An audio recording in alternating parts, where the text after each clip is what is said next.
Evan Abbey, it turns out there isn't one specific answer as to why all of these restaurants have been closing, but what is clear is the restaurant scene in Oklahoma City is facing a monumental challenge right now. The number of closings this year has been extraordinary by any measure. Nearly every single week, it seems like a social media post is made announcing a local favorite is shutting down. Most recently, Ned Starlight Lounge closing and Ludivine in Midtown announcing they are ceasing operations at the end of the month. Literally like a perfect storm of problems that restaurants are facing. Greg Horton is a professor and food writer covering OKC's restaurant scene for nearly 2 decades. By his estimate, 34 local restaurants and at least 7 breweries have announced their closure since September. This strikes me as one of the worst periods we've seen outside of COVID, which is clearly an outlier. While Horton says some of the closures have come from owners retiring, location, and tax issues, most of the restaurants have closed because of costs. A lot of what's happening is costs have gotten to the point where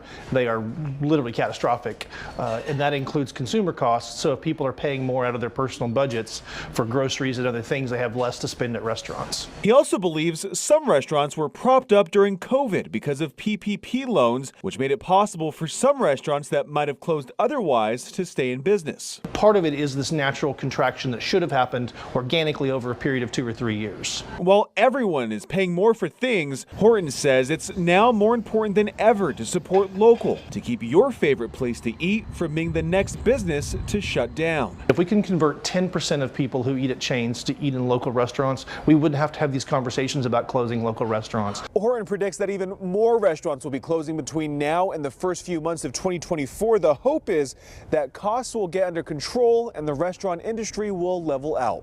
Reporting from Oklahoma City, Zach Rael, KOCO 5 News.